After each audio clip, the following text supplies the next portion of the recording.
We're going to have a great talk. I think we're going to have a successful transaction for both countries. President Trump gave me a great deal of negotiating leverage with the threat of the 100% tariffs on November 1st, and I believe we've reached a very substantial framework that will avoid that. These tariffs aren't about rebuilding our economy. They aren't about helping regular consumers. They're just about giving Trump additional powers to try to benefit himself politically and financially.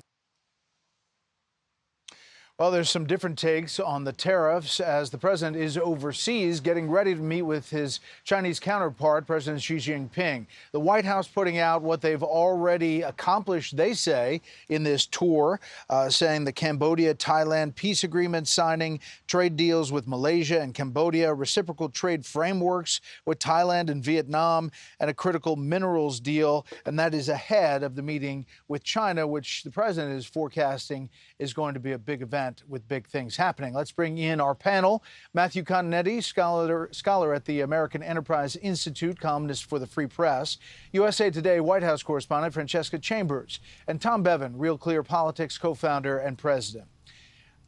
Matthew, what about this trip, the significance of it? You heard Britt earlier in the show saying there's just a lot of things all happening at once, but these are big things when you look at the global economy.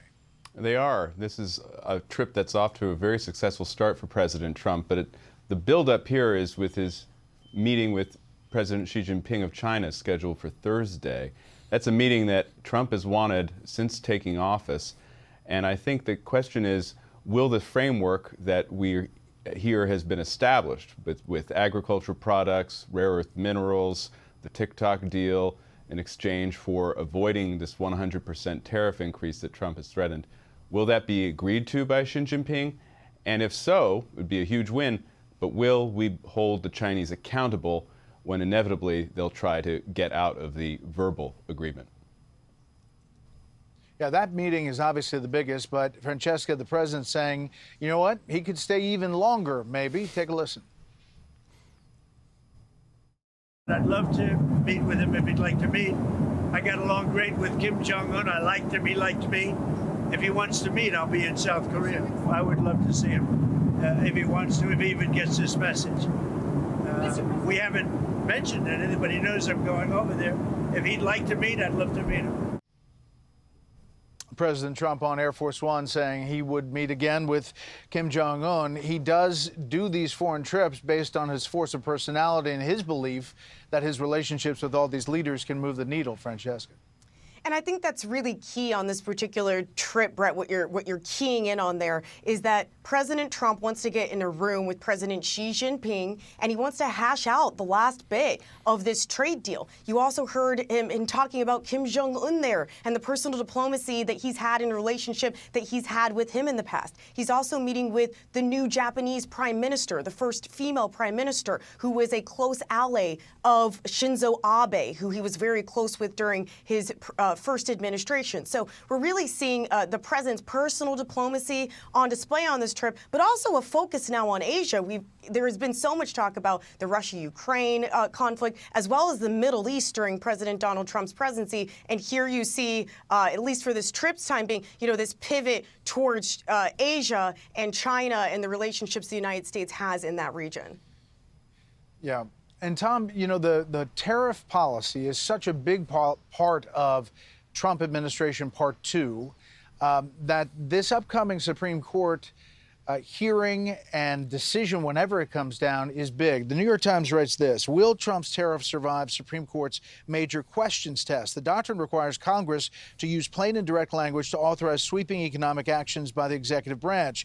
The 1977 law that Mr. Trump is relying on, the International Emergency Economic Powers Act, may seem to fail that test, as it does not feature the word tariffs or similar terms like duties, customs, taxes, or impost. The president on Truth Social saying the United States is wealthy, powerful, and nationally secure again, all because of tariffs. The most important case ever is in the United States Supreme Court. God bless America. There's real concern about how this goes down and what that means for his policy overall. Tom. Absolutely. And it looks like what this is going to turn on is, the court used the major doctrine case to stymie a bunch of Biden's policies when he was in office. But the difference was those were domestic policies, and Trump is using this under the rubric of national security, and that has never been done. And so I think supporters of Trump hope that the court sees it through the national security lens, which would allow these tariffs to stay in place. If they don't, and if a couple of the conservative justices side with the liberals, then yeah, his tariff policy could be in real trouble. Yeah, Matthew, it's a big, big case. It is one that Democrats think Congress really needs to. There's a couple of Republicans who agree with them, but that Congress needs to control the tariff policy. If, for some reason, the Supreme Court decides to rule the other way, not with the administration, it's a lot of unwinding of what has already happened in the Trump administration. And it's precisely because there would be that unwinding, Brett, that I think the court is likely to find some middle ground here. Even if they decide that the president has exceeded his authority under this particular statute, they may say that they're not going to order the reimbursement of all the tariffs that have already been paid, or they might say that particular cases should be re-adjudicated at a lower level. The Supreme Court's a political institution just as much as the other branches of government, even if the justices are confirmed by the Senate and not elected. I think they're looking at this case much like they looked at the Obamacare case back in 2012, where they used some ingenuity to make sure that President Obama's signature initiative remained constitutional.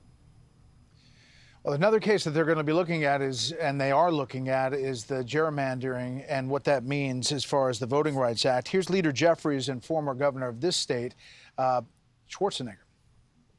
Democrats are going to push back aggressively to make sure that we have fair maps across the country, not partisan gerrymandering, which Republicans have initiated in state after state after state. There is such extreme gerrymandering going on that in a state like Massachusetts, that has like 40% of the people voting for Trump, they have 0 representatives. The Republican Party has 0 representatives sent to the House. And we're seeing this all over. The governor of Indiana saying a special redistricting session, new congressional map in Indiana could give Republicans 2 additional seats in the U.S. House of Representatives. He goes on to justify why they're moving forward. Francesca, this is a huge deal when it comes to 26 and how the map looks, considering the small majority that there is in the House. And there's been an all-out dash between Republicans and Democrats to try and pick up seats ahead of the 2026 election. In Indiana, Vice President J.D. Vance went twice to Indiana. They had Indiana lawmakers at the White House, too. Now the question will be, can they get the votes? Can the White House help them get the votes in the Indiana Senate to get this across the finish line? Okay. Panel, thank you so much. Hey, Sean Hannity here. Hey, click here to subscribe to Fox News YouTube page and catch our hottest interviews and most compelling analysis. You will not get it anywhere else.